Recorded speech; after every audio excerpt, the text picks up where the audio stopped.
जय गुरुदेव। एक बार परम पूज्य स्वामी जी महाराज ने सत्संग सुनाते हुए कहा, अभी आपने जो संदेश देने का काम किया था, जो कुछ उनको समझा दिया, एक भी आदमी आपको ऐसा नहीं मिला जो यह कहे कि यह गलत है। इसलिए जितना समझाया जाए उतना ही तुम जाकर कहो। ना जाने कैसे कैसे कर्म किए हैं, कैसे उनको अदा करा दिया जाएगा, आप उसको समझते नहीं हो। पराविद्या का बहुत बड़ा कोर्स है, उसको जब कहा जाए तो आप जाओ, जाकर सबको संदेश सुनाओ। तुम्हारे संदेश को सुनकर कबीर साहब के समय के भी जीव महात्माओं के निकलकर आ जाएंगे। तुम अपनी घरेलू परिस्थितियों को आपस में ही सुलझा लिया करो, थोड़ा बर्दाश्त करके, थोड़ा समझा बुझा करके, थोड़ा चुप हो करके, छोटी छोटी बातों का रोना लेकर के आकर के खड़े हो जाते हो। हम यही कहना चाहते हैं कि गुरु महाराज से कुछ कहने के पहले हम सोच लें, शब्दों को तौल लें कि हमें क्या कहना चाहिए, कैसे कहना चाहिए। हम तो उस जमाने के आदमी हैं जबकि देखते थे कि अस्पताल खाली पड़े रहते थे। इतने अस्पताल भी नहीं थे, जो थे वहाँ डॉक्टर खाली बैठे रहते थे। कभी कभार कोई आया तो आया, और अब अस्पतालों में जगह नहीं है। छोटे छोटे बच्चे, उन्हें जन्म लेते ही पीलिया हो गया, डॉक्टर कहता है कि पेट में ही पीलिया हो गया। ऐसा क्यों हुआ? क्योंकि लोगों ने संयम तोड़ दिया। पहले कितना कठोर संयम था, वो महात्माओं ने रखा था। अब बच्चियों से भी कहो कि 5 दिन का संयम नहीं रखा तो कहती हैं कि हमें मालूम नहीं था। एक डॉक्टर के पास जाओ तो कहता है कि लाख रुपया लगेगा, हार्ट बदलेंगे, किडनी बदलेंगे। जब कहा गया कि खान पान का परहेज करो तो कहते हैं कि डॉक्टर ने बताया है कि महात्माओं की बात नहीं मानते। जो निस्वार्थ होते हैं डॉक्टर की बात मानते हो, जिसका स्वार्थ होता है जब कहो कि भजन करो तो कहते हो कि बैठ नहीं जाता। दूसरों की निंदा आलोचना करना महापाप कर्म है। निंदा में कोई स्वाद नहीं होता, किंतु गुनाह बन जाता है और नाहक नरक जाने के लोग अधिकारी बन जाते हैं। संतों की निंदा के बारे में, आलोचना के बारे में कहा है कि संत की निंदक नानका बहुरी बहुरी नरके जाए।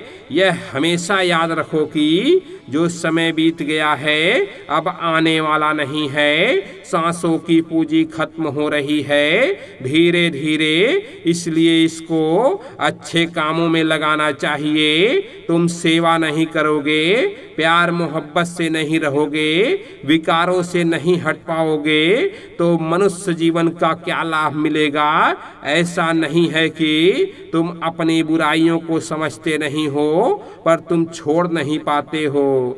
समझते हुए भी इसी में फंसे रहते हो तो बताओ बीमारियां कैसे दूर होंगी? 1000 प्रस्ताव देवताओं ने अपनी पार्लियामेंट में पास कर दिए।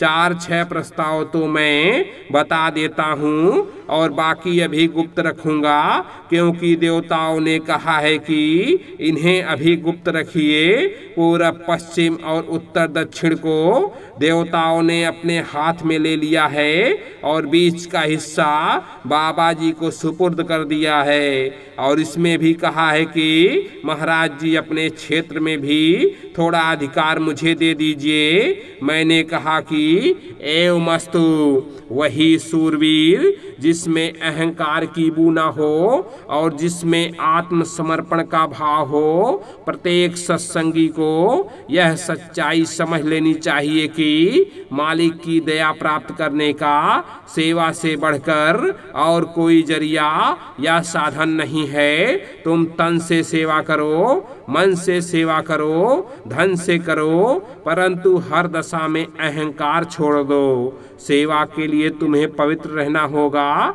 और अपने स्वामी की प्रसन्नता के सिवा और कोई ख्याल न आने देने होंगे।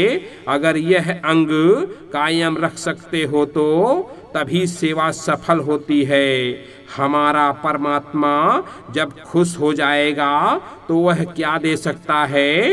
तुम्हें स्त्रियों के लिए, बच्चों के लिए समय मिलता है, गपशप के लिए समय मिलता है, टट्टी पेशाब के लिए समय मिलता है।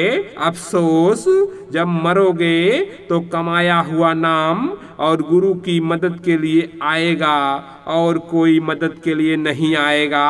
तुम अपने को कमजोर मत समझो। देखो गुरु तुम्हें ताकत दे रहा है, तुम गुरु की ताकत का सहारा नहीं लेते हो, इस कारण अपने को असफल पाते हो और गुरु पर तुम्हारा पूर्ण विश्वास नहीं होता है। सेवक कहलाने का अधिकारी कौन है?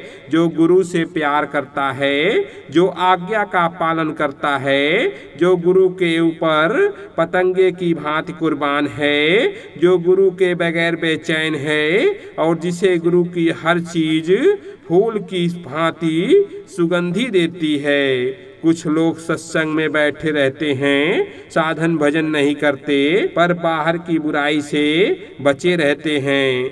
जो दूर रहते हैं लेकिन घाट पर बैठते हैं, महापुरुषों की कछुए की दृष्टि होती है। जैसे कछुआ सूखे में अपने अंडे को रख देता है, खुद पानी में चला जाता है पर अपनी दृष्टि से अंडे को पकाता रहता है। हर तरह के जीव सत्संग में आते हैं, सबके घाट अलग अलग होते हैं, सबकी भावनाएं अलग अलग होती हैं, सबके कर्म अलग अलग होते हैं, सबके संस्कार अलग होते हैं। महात्मा सबको संभालते हैं। मैं अपने को गुरु नहीं कहता, पास रहने वाले अपने को गुरु कहते हैं। मैं कहता हूँ कि मैं सबसे छोटा, ये कहते हैं कि मैं सबसे बड़ा। जमीन आसमान का अंतर हो गया। सेठ के पास मुनीब रहता है, मैनेजर रहता है, लेकिन वह मालिक तो नहीं हो जाता। साधक साधक ही रहेगा, गुरु नहीं होगा। आपको भ्रम कैसे हो गया? यह संगत है, इसमें ऐसे लोग घुस जाते हैं बीच में जो सत्संगियों को गिरा देते हैं। तुम्हें देखना चाहिए कि वह गुरु के वचनों को मानता है कि नहीं। साधकों को और सत्संगियों को हमेशा होशियार रहना चाहिए। भारतवर्ष दुनिया का महान देश बनेगा। यहाँ के बने कानून को दुनिया के देश मानेंगे। यह दुनिया एक रफ्तार से जा रही है। मैंने कितने काफले निकाले तुमको देखकर, तुम्हारे हाव भाव देखकर और मेहनत देखकर दुनिया ने अनुभव किया कि धर्म एक प्रकाश है। धर्म ही एक ऐसी चीज है जो हमारे अंदर नई जागृति लाती है। हमारे अंदर आत्मा है, रूह है, जो उस परमात्मा की, उस खुदा की अंश है, उसकी एक ही जाति है। इस तरह के अच्छे विचारों, अच्छी भावनाओं को लेकर प्रचार में लग जाएं। कानों कानों तक मेरा संदेश पहुंचा दें कि कितनी बड़ी जागृति होगी, कितना बड़ा परिवर्तन हो जाएगा। इसका अंदाजा अभी आपको नहीं है। जय गुरुदेव।